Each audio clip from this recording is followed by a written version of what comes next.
ಕನ್ನಡಿಗರು ಮತ್ತು ಅನುಶ್ರೀ ಅಭಿಮಾನಿಗಳು ಕಾತುರದಿಂದ ಕಾಯುತ್ತಿರುವ ದಿನವೇ ಇವತ್ತು. ಹೌದು, ಆಗಸ್ಟ್ 28ರಂದು 2025 ಬೆಳಿಗ್ಗೆ 10:55ಕ್ಕೆ ಅನುಶ್ರೀ ಅವರು ತಮ್ಮ ದಾಂಪತ್ಯ ಜೀವನಕ್ಕೆ ಎಂಟ್ರಿ ಆಗಿದ್ದಾರೆ.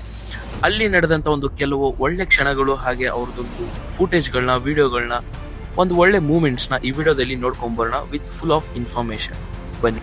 ಹಾಯ್, ಎಲ್ರಿಗೂ ನಮಸ್ಕಾರ. ನೀವು ನೋಡ್ತಿದ್ದೀರಾ ರೋಹಿತ್ ಅಪ್ನಿಸ್ ಯೂಟ್ಯೂಬ್ ಚಾನಲ್. ಇವತ್ತಿನ ಈ ವಿಡಿಯೋದಲ್ಲಿ ಅನುಶ್ರೀ ಅವರ ಮದುವೆ ವಿಚಾರಣೆ ಬಗ್ಗೆ ಎಲ್ಲವೂ ಪೂರ್ತಿಯಾಗಿ ಇನ್ಫಾರ್ಮೇಶನ್ ಕೊಡೋಣ, ನೋಡಿ. ಹೌದು, ಇವರು ಪ್ರೀತಿ ಮಾಡಿ ಇಷ್ಟೋ ದಿವಸ ಆದರೂ ತಮ್ಮ ಕುಟುಂಬದ ಒಪ್ಪಿಗೆಯಿಂದನೇ ಇವರು ಮದುವೆ ಆಗಿದ್ದು ತುಂಬಾ ಜನಕ್ಕೆ ಖುಷಿ ಕೊಟ್ಟಿದೆ. ಹಾಗೆ ಇವರಿಬ್ಬರ ಪರಿಚಯ ಕಡೆ ಬರೋದಾದ್ರೆ, ಇವರಿಬ್ಬರ ಪರಿಚಯ ಆಗಿದ್ದು power star Puneeth Rajkumar sir ಇಂದಾನೆ ಅಂತ ಹೇಳಲು.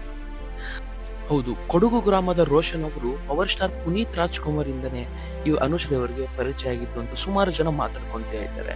ಸೊ ಇದು ಎಷ್ಟು ಸತ್ಯ ಎಷ್ಟು ನಿಜ ಅಂತ ಗೊತ್ತಿಲ್ಲ, ಬರೋ ಇನ್ಫಾರ್ಮೇಶನ್ ಅನ್ನ ಶೇರ್ ಮಾಡ್ತಾ ಇದ್ದೀವಿ. ಹಾಗೆ ರೋಷನ್ ಅವರ ಜಾತಿ ಧರ್ಮದ ವಿಷಯವಾಗಿ ಸೋಷಿಯಲ್ ಮೀಡಿಯಾದಲ್ಲಿ ತುಂಬಾ ಅಪಚರಣವು ನಡೀತಾ ಇದೆ. ಹೌದು, ಸೋಷಿಯಲ್ ಮೀಡಿಯಾದಲ್ಲಿ ರೋಷನ್ ಅವರು ಆ ಜಾತಿಯವರು ಈ ಜಾತಿಯವರು, ಅನುಶ್ರೀ ಅವ್ರನ್ನ ಮದುವೆ ಆಗ್ತಿರೋ ರೋಷನ್ ಅವರು ಇಂಟರ್ ಕಾಸ್ಟ್ ಮ್ಯಾರೇಜ್ ನಡೀತಾ ಇದೆ ಅಂತ ಅದು ಇದು ಸೋಷಿಯಲ್ ಮೀಡಿಯಾದಲ್ಲಿ ಹರಡುತ್ತಾನೆ ಇದೆ. ಸೊ ಇದು ಏನು ಅಂತ ಈ ವಿಡಿಯೋದಲ್ಲಿ ತಿಳಿದುಕೊಳ್ಳೋಣ ಬನ್ನಿ. ಸೊ ರೋಷನ್ ಅವರ ತಂದೆ ತಾಯಿ ಹತ್ತಿರ ಬರೋದಾದ್ರೆ, ರೋಷನ್ ಅವರ ತಂದೆ ಹೆಸರು ಬಂದ್ಬಿಟ್ಟು ರಾಮಮೂರ್ತಿ. ರಾಮಮೂರ್ತಿ ಅವರು ಹಿಂದೂ ಧರ್ಮಕ್ಕೆ ಸೇರಿದ್ದು. ರೋಷನ್ ಅವರ ತಾಯಿ ಹೆಸರು ಬಂದ್ಬಿಟ್ಟು ಸಿಸಿಲಿಯಾ ಅಂತ. ಸಿಸಿಲಿಯಾ ಅವರು ಕ್ರಿಶ್ಚಿಯನ್ ಧರ್ಮಕ್ಕೆ ಸೇರಿದ್ದು. ಸೊ ಅವರ ತಂದೆ ಬಂದ್ಬಿಟ್ಟು ಹಿಂದೂ ಧರ್ಮಕ್ಕೆ ಸೇರಿದ್ದು, ಅವರ ತಾಯಿ ಬಂದ್ಬಿಟ್ಟು ಕ್ರಿಶ್ಚಿಯಾನಿಟಿಗೆ ಸೇರಿದ್ದು.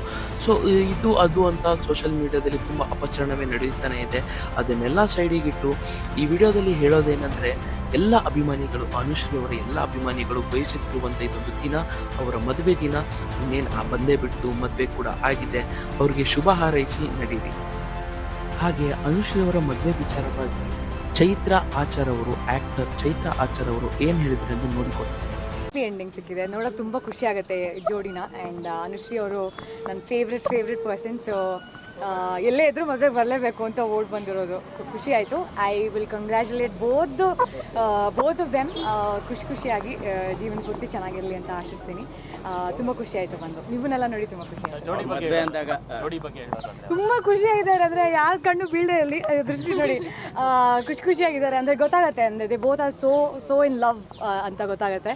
ಸೊ ಖುಷಿ ಆಗುತ್ತೆ, ನೋಡೋಕ್ಕೆ ಖುಷಿ ಆಗುತ್ತೆ. ಮದುವೆ ಅಂತ ಒಂದಿಷ್ಟು ಕನಸುಗಳಿರುತ್ತೆ, ಅವ್ರದೇ ಆಗಿರ್ತಕ್ಕಂಥ ಥಾಟ್ಸ್ ಇರುತ್ತೆ. ನಿಮ್ಗೆ ಯಾವ ಥರ ಶೇರ್ ಮಾಡಿದ್ದು ಅಥವಾ ಅವರ ಲವ್ ಬಗ್ಗೆ, ಪರಿಚಯದ ಬಗ್ಗೆ ಯಾವ ಥರ ಮಾತಾಡಿ ನೆನಪಾಡುತ್ತೆ? ಹೌದು, ಅಂದರೆ ಮೊದಲು ಐ ಥಿಂಕ್ ಅವರು ಪ್ರಾಬಬ್ಲಿ ಡೇಟ್, ಅದು ಗೊತ್ತಿಲ್ಲ, ನಾನು ಹೇಳ್ಬೋದಿಲ್ಲ, ಬಟ್ ಅವ್ರು ಡೇಟ್ ಮಾಡೋ ಟೈಮಲ್ಲಿ ಹೇಳಿದ್ದುಂಟು, ಹೀಗೆ ಒಂದು ಹುಡುಗ ಇದ್ದಾರೆ ಅಂತೆಲ್ಲ.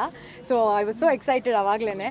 ಇದು ಏನೋ ಅವ್ರ ಕೊನೆಗೆ ಅವ್ರ ಜರ್ನಿ ಟ್ರಾವೆಲ್ ಮಾಡಿ ಈಗ ಮದುವೆ ಆಗಿರೋದು ಇನ್ನೂ ತುಂಬ ಖುಷಿ. ಇನ್ನೂ ಎಷ್ಟು ಚಿಕ್ಕ ಹುಡುಗಿ, ನಾನು ಇನ್ನೂ ಸಿನಿಮಾಗಳು ಮಾಡ್ಬೇಕು, ಆಮೇಲೆ ಮಾಡ್ತೀನಿ. ಅನುಶ್ರೀ ಅವರೆಲ್ಲ ಸಾಧನೆ ಮಾಡ್ಬಿಟ್ಟು ಮದುವೆ ಆಗ್ತಾರೆ, ನಾನು ಆ ಥರ ಏನೋ ಒಂದು ಮಾಡಬೇಕು. Thank you.